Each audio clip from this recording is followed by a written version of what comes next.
我是圈子里出了名的泼妇，主打一个嘴上绝不饶人。我妈天天说以后嫁人了我有的受，结果我嫁的老公对我百依百顺，婆婆更是个软包子性格，导致我一身武艺无处施展。婚后生活幸福的有点无聊，直到公公的白月光回国了，婆婆处处受气，我摩拳擦掌，重拳出击。大家好，开始今天的分享之前，希望你能给人间烟火点个订阅，我将会分享更多优质的内容。我爸是个女儿奴，从小到大，只要我想要的，就没有得不到的。但偏偏我妈又是个老好人的性格，只要人家敢张嘴，就没有从我家拿不走的。所以小时候，小到我的玩具，大到家用电器，亲戚邻居甚至不认识的路人甲说拿就拿，他甚至是个伏地魔。我爸挣了钱要给我舅舅买房买车娶媳妇，甚至生的孩子都要我妈妈带。我爸体恤我妈童年不受待见，对她百般疼爱，结果他把我爸当冤大头，无数次抗议无效后，养成了我泼辣擅长骂街的性格。只要在我射程范围内，路过的狗都得挨我一巴掌。从那以后，没人能在我家拿走一针一线，就连我妈我爸的支付密码都是我设置的。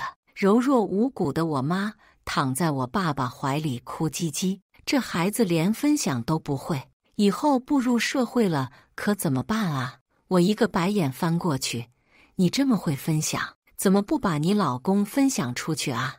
我不介意多个小妈，没有尺度的任人宰割就是懦弱。要不是我拦着，我爸的家产2/3都得被我妈送出去。发疯骂街是我的强项，一言不合我就躺地上阴暗的爬行。后来我那吸血鬼舅舅一家都不敢来我家，每次表弟一哭，我舅妈就敲窗户说：“你表姐要来了。”表弟立刻闭嘴，不敢吭声。人人都说老王家的女儿王佳佳是个泼妇，以后肯定嫁不出去。结果我不但嫁出去了，还高价。结婚以后母慈子孝，生活一片平和，搞得我一身武艺无处施展。我和老公沈安逸是相亲认识的，第一次见面的时候，我就告诉他我脾气不好，让他慎重考虑。没想到那家伙红着脸点头，说自己就想要个脾气大的。公公沈军是做进出口贸易的集团董事长，婆婆何秀莲开了10几家连锁幼儿园，我们俩能碰在一起纯属巧合。她去那家餐厅谈生意，被我误认为是相亲对象，结果对我一见钟情，摆明了非我不娶。见家长以后，公公听说我只是个小厂长的女儿，又是出了名的性格不好，对我是10000个不满意。奈何我老公以死相逼，非要娶我进门，所以我还是成了沈太太。本以为进门后会是鸡飞狗跳，一地蒜皮鸡毛，结果婆婆是少话少，从来不为难我，说话都细声细气的，搞得我期待的婆媳大战全部落空。结婚2年，家里和谐的可怕，直到公公的白月光何倩倩打来电话，说让公公去国外见她一面。那是我第一次看见婆婆露出失态的表情。我立刻去翻了家里的相册，看到小鸟依人勾着我公公胳膊靠在她臂弯的何倩倩时，我就明白我婆婆为什么那么失态了。这明眼人一眼就能看出来，这女的和我公公关系不一般，不然谁照相非得贴在另一个人身上啊？比我公公婆婆的婚纱照还要亲密。这还是30年前，大环境比较保守的情况下，放到现在，这何倩倩不得睡我公公婆婆中间啊。第2天，我开着我的小车去找太太们打麻将，2、3个回合下来，就把这个何倩倩的事情打听得一清二楚。还真没想到，小说里的情节竟然被我碰上了。何倩倩和我婆婆何秀莲小时候在医院被抱错了，一直到18岁那年，何家才发现，并把我婆婆何秀莲接回了家。虽说何秀莲从小没锦衣玉食长大，但是养父养母也没亏欠过她，出落的是亭亭玉立，知书达理。何倩倩过习惯了豪门日子，不愿意回到自己亲生父母那里去，何家就把她留下一起抚养了。当时何倩倩有个青梅竹马，也就是我公公沈军，俩人一起长大。沈军对她无比的照顾，沈家和何家又一直交好，于是从小他俩就定下了娃娃亲。后来沈家家道中落，手下的生意接连走下坡路，何倩倩违反婚约，和沈军断崖式分手，嫁给了没认识几天的石油大亨之子。俩人的婚姻遭到了何家的反对，何倩倩直接和何家断绝了关系，声称自己并不是养父养母的亲生孩子，何家没有义务干涉她的婚姻，毅然决然只身前往国外，嫁给了那个富二代。这件事可谓是伤透了何家二老还有沈军的心。也是这时候，我婆婆何秀莲走进了沈军的生活，两人互相扶持，渐生情愫。何倩倩毁了婚约，何家本来就对沈家有愧疚，此刻看见何秀莲和沈军在一起，也是100%的支持。何老爷子大手一挥，给沈家砸了1个亿的投资。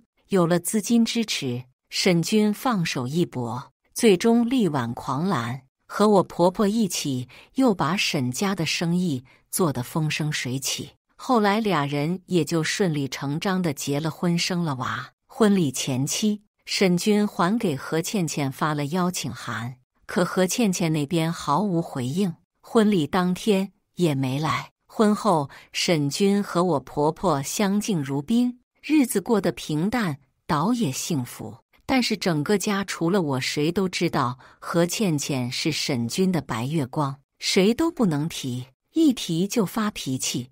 我倒要看看这个快50岁的老月亮能做出什么花来。面对我公公心急火燎地往国外跑，我婆婆何秀莲一点反应都没有，甚至还贴心地帮她装好了行李。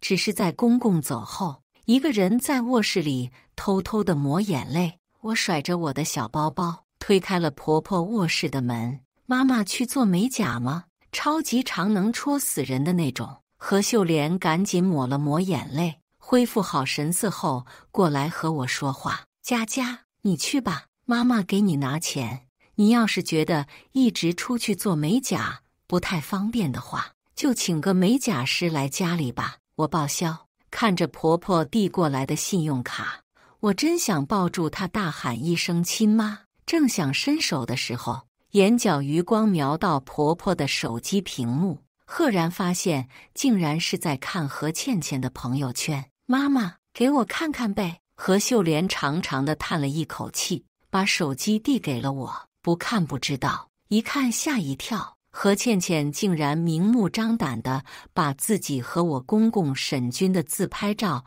晒到了朋友圈，并配文：“兜兜转转还是你。”还有一张俯视视角，是沈军在给她系鞋带。配文：“现在只有哥哥把我当小朋友了。”甚至还有一张他拍的照片，沈军背着她，她靠在沈军的肩膀上，一脸甜蜜状。配文：“多年不见，感情未变。”类似的朋友圈一发7、8条，比人家出国旅游发的都频繁。我实在看不下去了，把手机还给何秀莲。妈妈，你老公谈恋爱了。何秀莲接过手机，做事又要掉下眼泪来。我最受不了他哭，有钱有颜，凭啥为了个男人哭唧唧？咱就是说，妈妈，你就不能和这便宜老公离婚，自己独美吗？何秀莲摇摇头。佳佳，妈妈这一辈子有1多半的时间都是跟他过的，即使到现在，我也对他有感情。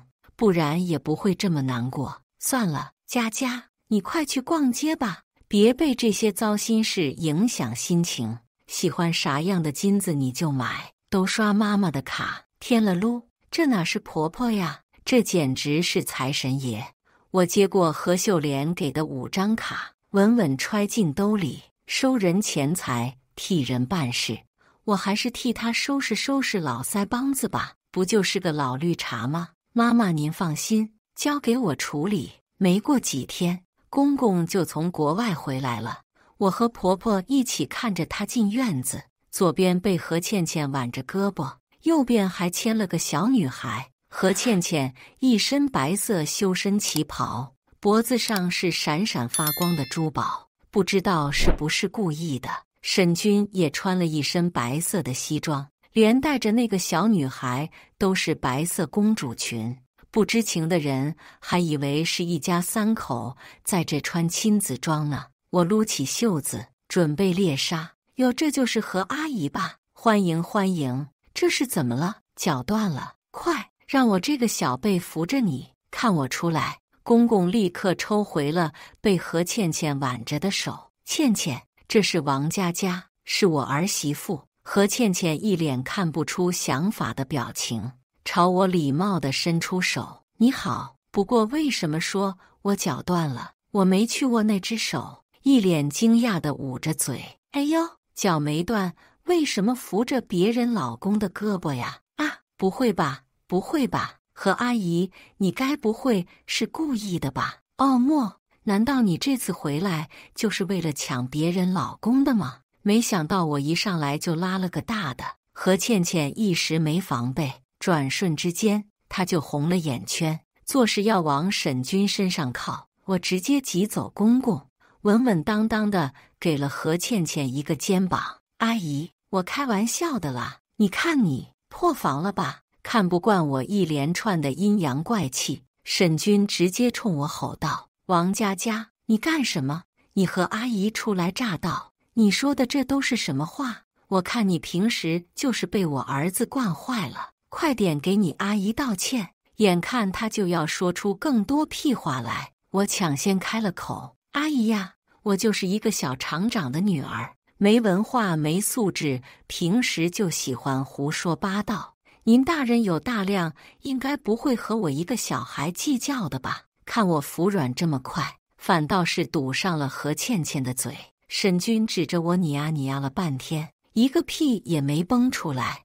我婆婆目瞪口呆地看我表演完，才姗姗来迟的出来。她迎着3人往屋里走，手放在背后给我竖了一个大拇指。嗨，谁叫我天天在家待着闲出屁来了。晚上吃饭的时候，何倩倩一直往何秀莲碗里夹菜。姐姐，这么多年多亏你照顾沈哥哥了。何秀莲还没搭话，沈君就大手一挥：倩倩，你别管他，看你瘦的，你自己多吃点饭。说着就给何倩倩碗里加了块红烧肉。何倩倩轻张小口，咬掉了红烧肉里瘦肉的部分，然后把肥肉放进了何秀莲的碗里，娇笑道：姐姐，我记得小时候你就最喜欢吃我吃剩下的东西了，那时候爸妈都说你最宠我，你还记得吗？好家伙，这是明晃晃说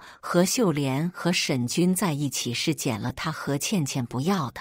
我也夹起一块红烧肉，放在嘴里嚼了18下后，眼疾手快的直接放进了何倩倩的碗里。何倩倩看着那坨细碎的沾着我口水的肉沫子，直接尖叫出声：你干什么？好恶心！阿姨，我看你嘴那么碎，以为你就喜欢吃别人嚼烂了的呢。我婆婆她有洁癖，不好意思把自己嚼烂了的给你吃。我这个做小辈的，自然是要替长辈照顾你了。何倩倩的脸一阵红一阵白，不过她也不是盖的，立刻就眼泪汪汪地看向沈君：沈哥哥，我想我还是离开吧，姐姐不欢迎我，还派自己的儿媳妇这么羞辱我。我本以为我回国以后能像以前一样感受到家的温暖，现在看来，之前的感情姐姐全都忘了。得亏我婆婆脊椎好，要不还真扛不住这么一大口锅。王佳佳，你今天发什么疯？我没记错的话，安逸在外面有一间公寓吧？明天你就搬出去住，不要天天在家里给长辈们找气受。佳佳就住家里，哪儿也不去。何秀莲看我背说，挺直了腰杆。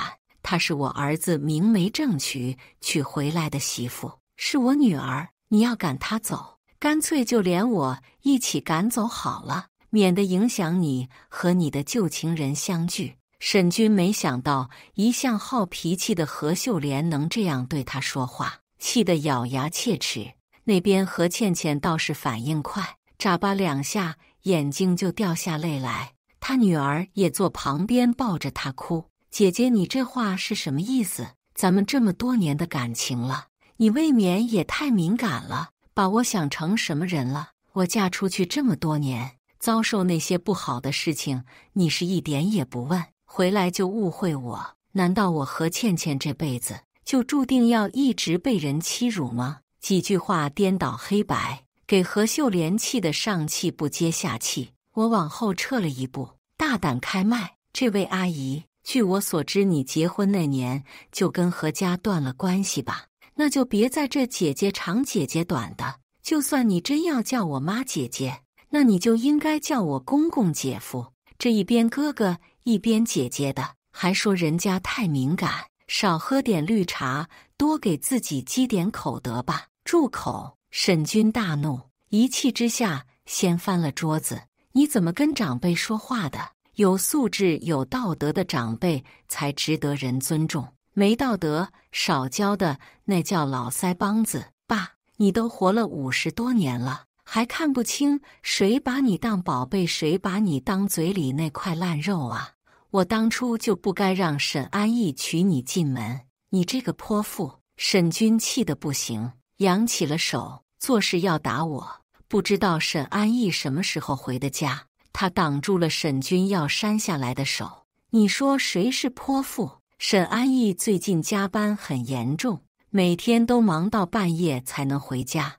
我看着他站在我身前，坚定的身影透露着疲惫，不禁鼻头一酸。爸，我娶佳佳回家是让她享福的，不是让你打的。如果再有下次，你就别怪我翻脸不认人了。他看着此刻还掉着眼泪，装作一副受惊的可怜样子的何倩倩和她的女儿，冷哼一声：哼，也是，我不认你了，自然有的是人管你叫爸。说罢，他拉起我和何秀莲的手，直接回了卧室。我扬着头，对着公公苦口婆心：爸爸，你也是过苦日子的，现在竟然为了2声哭唧唧就浪费这么多粮食，您对得起革命先辈，对得起袁隆平爷爷吗？对得起国家对你企业的悉心栽培吗？不忘初心啊，爸爸！直到我被沈安逸拉进卧室，沈君的脸还是猪肝色，何秀莲仍然是一脸愁容，但是很明显也出了一口恶气。他借口困了，很快就回了自己的房间。送走何秀莲以后，沈安逸锁好门，把我抱起来放在腿上。他仍然很累，脑袋靠在我肩膀上，呼吸声很轻。对不起啊，佳佳，我家这些破烂事让你掺和进来了。我揉揉他的头发，语气轻松。说什么呢？我们是一家人啊，而且我那样和你爸爸讲话，你不生我的气吗？沈安逸摇摇头，没什么好生气的。这么多年，他无视我妈妈的付出，一直把何倩倩记在心里。光是这一件事，我就已经对他够失望了。现在竟然还把何倩倩母子接回家来，我真不知道他脑子里到底怎么想的。嗨，得不到的都是白月光，得到的都是白米饭粒子。想到这，我眯起了眼睛。沈君对待何倩倩的态度已经远远超出了我的想象，光是打嘴炮已经不能解决问题了。不过以后你还是别惹怒我罢了。今天我在，如果我不在的话，他万一上头真打你了怎么办？我掏出怀里的铁板手，莞尔一笑，当然是以暴制暴了。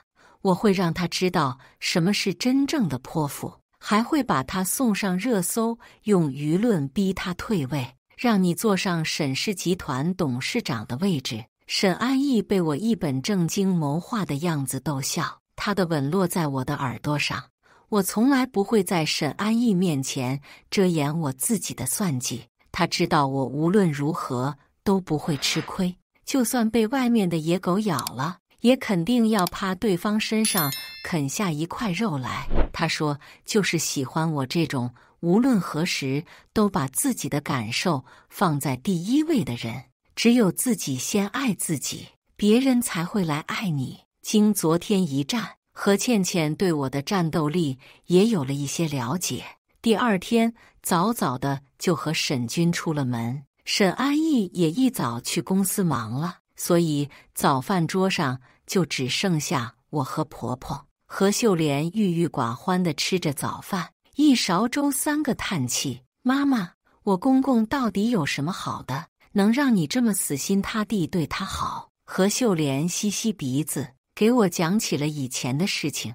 当时的他刚回到何家，什么规矩都不懂，穿衣打扮天天被人嘲笑土，甚至刚转回贵族学校上学的时候，还遭遇了校园霸凌。有一次，他被一群小太妹堵在学校门口，是沈军救了他。那个时候，何秀莲就对他情根深重，只不过知道他和何倩倩有婚约，就一直把这份感情藏在心里。后来何倩倩远赴国外结婚，沈军恢复单身，他知道自己的机会来了，就慢慢接近沈军，最后成功嫁给了他。结婚以后，不是不知道沈军忘不了何倩倩，但是他以为冰块终会被融化，沈军也终会看见他的付出。何秀莲越讲越难过，我听得直摇头。男人不自爱，不如老白菜。妈妈，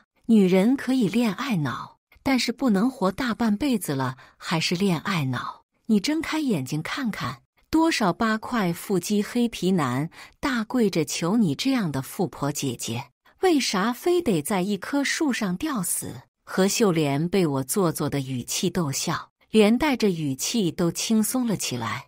我和她的关系也越来越好，从之前的相敬如宾，到现在处成了无话不谈的好闺蜜。看她一动接着一动的给我买房子，我直呼自己是婆宝女。而我朋友那边也给我带来了何倩倩在国外真正的消息。其实最开始沈军去国外见何倩倩的时候，给何秀莲打过一个电话，他说何倩倩在国外过得不好，丈夫出轨家暴，处处为难她和女儿，现在更是为了新欢要抛弃他们娘俩。何倩倩实在是在国外过不下去了，才想着回国投奔家人。当时的沈军只是通知，也没有问何秀莲的意见，就直接把何倩倩带回了家。而我派去调查的人却告诉我，何倩倩嫁的人不仅温文儒雅，素来不是动手打人的人，而且对她宠爱有加，甚至平时说话都是低声下气的。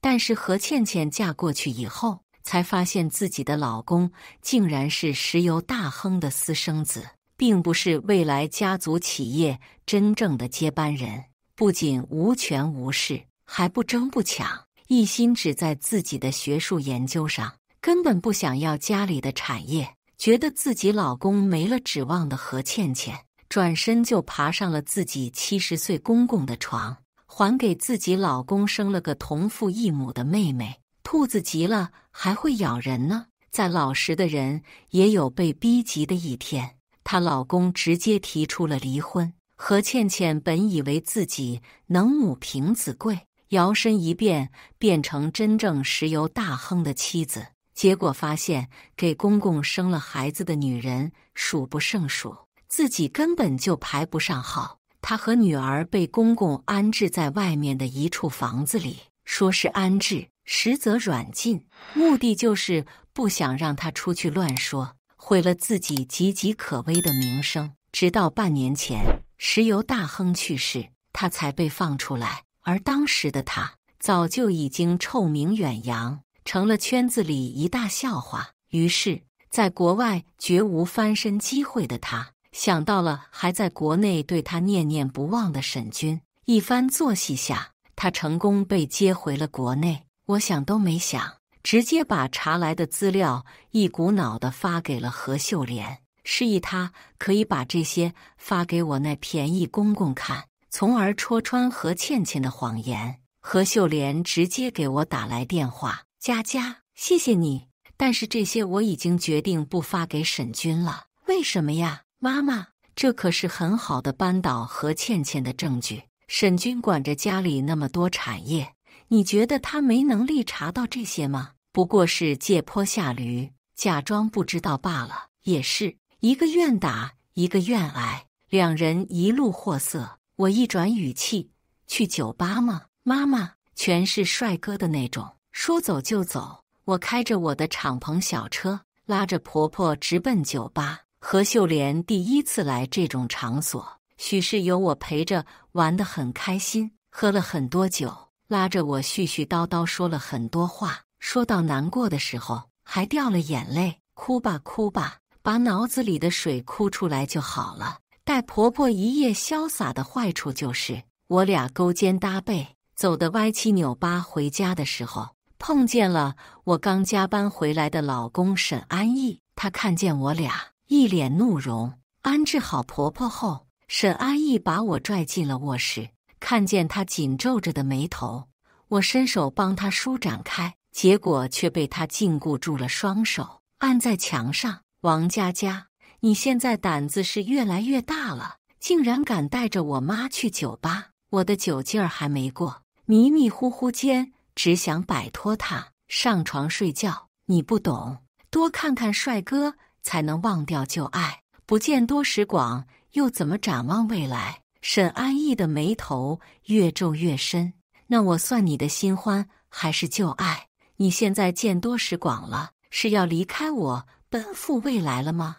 我被他明显吃醋的模样逗笑，探着身子过去，一口咬住了他的喉结，然后在他耳朵旁边轻轻吹气：你就是我的未来呀！被我吃了豆腐的男人呼吸加重，他放开我的手，改为禁锢住我的腰，将我拉进他怀里，不由分说的低头咬住了我的唇。我被他吻得七荤八素，双腿发软，几乎就要站立不住，整个人都靠在他身上。沈安逸的脸上没了怒容，反而多了些说不清道不明的神色。我想再靠近一点，摸摸他的腹肌，却被他打横抱起，扔在床上。一夜之间让我摸了个够。第二天中午，我一睁眼睛就觉得全身酸痛。沈安逸已经去上班了，桌子上是他给我准备好的早餐和小纸条。以后再想去 gay 吧的话，我陪你们去。看来这家伙是知道昨天我带婆婆去的地方是 gay 吧了。开玩笑，带婆婆去酒吧，当然要找一个相对来说安全一点的地方呀。就在我这边试图让婆婆割掉恋爱脑的时候，何倩倩和沈军也没闲着，两人在地下车库激情热吻，被媒体给拍了下来。据说是沈军带着何倩倩高调地参加了某个宴会，宴会上何倩倩一袭浅绿色晚礼服，以沈军女伴的身份高调亮相。会上不乏认识我婆婆何秀莲的人，细问情况，我公公沈军都打马哈哈，只说是自己的妹妹。结果宴会结束后，俩人就急不可耐地在地下车库里激情热吻，啃得难舍难分，被不知名媒体拍了下来，发到了网上。当天，沈氏集团董事长出轨的词条就报上了热搜，沈氏集团的股票走势也随之波动。何倩倩不愧是老绿茶，短短一天就反应过来，带着她之前和沈军在一起的证据发了视频。视频里，她面色苍白，披头散发，穿着一条 V 领白色真丝睡裙，看起来要多可怜有多可怜。我和沈哥哥自小就相识，并且有婚约，是青梅竹马、天造地设的一对。后来因为我的身份原因，何家替换掉了我的婚约，迫使我远嫁国外。可是真情又怎么会被时间和距离打败？这分开的30年里，我无时无刻不再想着沈哥哥，直到前段时间，我和沈哥哥才重逢，一时情难自抑，才犯下错误。但我绝对没有破坏沈哥哥家庭的想法。如果秀莲姐姐生气，要打要骂，尽管冲我来，我都毫无怨言。视频的最后是30年前沈军给他写的情书、送的礼物等等一系列的照片。这世上真情最是难寻，更何况是长达30几年的感情。于是无数网友为他们的爱情动容，纷纷留言支持他勇敢追爱，甚至还有无数人跑去我婆婆的社交账号底下留言，感情里不被爱的就是小三，更何况你也是后来者居上，趁现在大家都还留有情面，就趁早成全了他俩吧。就是30年了都没得到他的心，还把他拴在身边干什么？不如积德行善，早日把沈总还给何倩倩。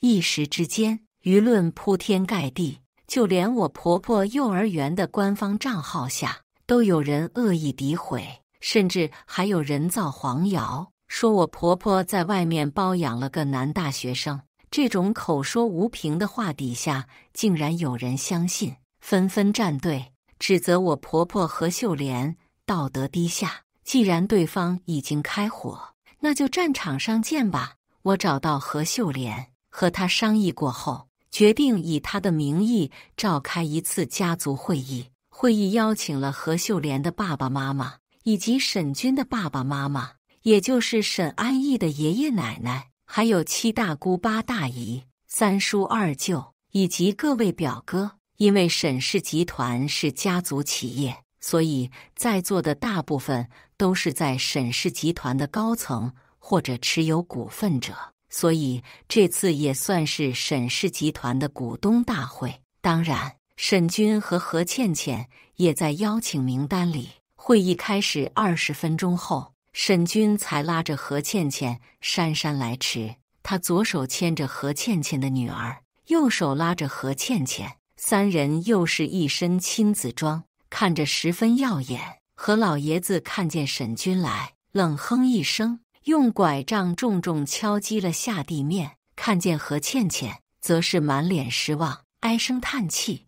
我站在大堂前面的舞台上，清了清嗓子：“嘿嘿，既然人都到齐了，咱们开始吧。”一开始，我婆婆何秀莲上台发言，声称这次会议由她发起，由自己的儿媳妇，也就是我全权主持。我打开投屏，向大家展示了我历时1晚做出来的 PPT。首先是一张亲子鉴定关系证明，亲子关系证明上赫然写明了，何倩倩的女儿是石油大亨李老爷子的亲生女儿。这张证明也是李老爷子的亲儿子，也就是何倩倩的前夫提供。为了照顾到在场的各位上了岁数的长辈们的视力，我特意给大家解释道：首先，这张亲子关系证明就可以说明何倩倩女士和自己的公公苟合，并产下一女。接着，我会连线何倩倩的前夫，通过他的亲口证词来再次证实这张亲子关系证明的真实性。早在最初查到何倩倩这些风流韵事的时候，我就联系上了她前夫。她前夫被她伤得不轻，如今这么多年过去了，都没有再婚。听说何倩倩回到国内破坏自己姐姐的婚约，她前夫也特别气愤，主动提出帮助我们作证。视频很快接通，何倩倩前夫在屏幕里声声控诉何倩倩出轨的种种，我还贴心配了翻译，在旁边逐字逐句翻译。看到那张亲子关系证明的何倩倩就已经慌了，如今看到自己前夫连线，更是不知所措。她冲到台前，对着屏幕里的前夫怒吼：“你在撒谎！明明是你们一家欺负我在先，如今我都回国了，还不放过我？你和你父亲都是禽兽！”说罢，他又对着台下各位长辈解释：“我何倩倩对天发誓，我绝对没有做过他说的那些事情。我叫来保安，何倩倩，我提醒你，最近发誓小心一点，未来1周都有黄色雷电预警哦。”让保安把何倩倩拉下台去后，我继续展示我的 PPT。PPT 第2页的素材都由何倩倩的朋友圈提供。之前我偷偷看过公公沈军的手机，发现何倩倩的朋友圈内容他是看不到的。也就是说，这些明里暗里做作的朋友圈，只是何倩倩故意用来刺激我婆婆的。那就好说了，干脆大家都来欣赏一下好了。我逐字逐句念出那些酸掉牙的土味情话。看到这些朋友圈的沈军也愣住了，松开了拽着何倩倩的手。后面我还展示了当年何倩倩为了摆脱掉何家开的断绝关系证明，以及何家资助沈家、帮助沈家翻身的资金往来记录，以及何倩倩收买媒体、拍摄自己和沈军激吻，并买流量炒作的证据。最后，我对着最后面的摄像头做最后总结。总而言之，言而总之，这个何倩倩抛弃男友在先，何家以及何秀莲帮助沈军、沈家东山再起，两人才结为夫妻。而何倩倩嫁到国外以后，出轨自己的公公，给自己丈夫戴绿帽子，没在公公那里捞到钱，又在国外臭名远扬后，想起了自己国内的舔狗，于是带着孩子回国，专为破坏何秀莲家庭。后又买通媒体作秀，试图利用大众的同情心和舆论逼迫何秀莲离婚。台下，沈军估计是自尊心受挫，不顾保安的阻拦，要冲上台来关闭投影仪，被沈安逸拽住，按在了一边。我转过身对着沈军悠悠开口：“爸，我妈妈她这一辈子都是为了你，为了沈家活着，你丝毫看不到她的付出。而何倩倩这种破写几句话就把你迷得神魂颠倒，让你对她掏心掏肺。儿媳妇觉得，就你这种不能明辨是非的能力，已经不足以继续担任沈氏集团董事长的位置。”此刻，有面子挂不住的长辈试图开口阻拦我，我摆摆手，拿出气势。其实说到底，沈氏集团和我这个外来的媳妇没什么大关系，但是我也是知道沈氏集团经历了几十年的风风雨雨，好不容易才走到今天。在座的各位，你们就能眼睁睁看着沈氏集团落入这样一个舔狗手中吗？这样的话，沈氏集团还如何做大做强，走向国际？我喊着号子，举行了投票仪式。最后，沈氏集团股东一致决定开除沈军董事长的职位。沈军灰败地坐在地上，脸上带着无尽的懊悔。他看向何倩倩，但是何倩倩得知他被开除后，头也不回地离开了，看都没多看他一眼。他又看向何秀莲，何秀莲整理了下衣摆，走上台前，接过了我的话筒。今天各位长辈都在，那我就宣布一件事情，我何秀莲今天正式和沈军提出离婚，并且会向何倩倩合法追回我们的夫妻共同财产。话落，我带头给他鼓起了掌。瞬间过后，台下掌声雷动。今天我们欢聚在这里，是为了庆祝一位女士戒掉恋爱脑，从今以后坚韧独立，不再患得患失，不再自卑害怕，明白爱人先爱己，终将得偿所愿。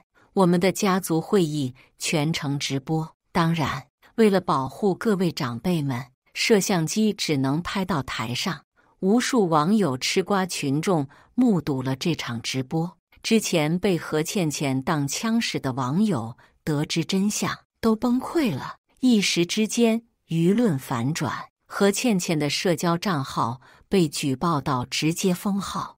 而因为何秀莲的起诉，何倩倩被迫扛上了大几百万的债务。谁叫她当初花沈军的钱跟流水似的？沈军被沈氏集团开除，因是婚姻过错方。离婚官司里也只分走了一小部分的财产，名下的房产地产都成了何秀莲的财产，沈家也不再认他，所以他现在是没了工作，有家也不能回。后来听说何倩倩又有了新目标，换了城市继续钓凯子，沈军一时气不过，跟过去理论，最终被何倩倩雇来的人暴打一顿，扔在了街头。知道这些消息已经是很久以后了。彼时，何秀莲拿了离婚分的钱，在山区捐赠了12所女子希望小学。我跟着她去现场考察，无数个眼睛亮晶晶的山区女孩抱着她喊妈妈。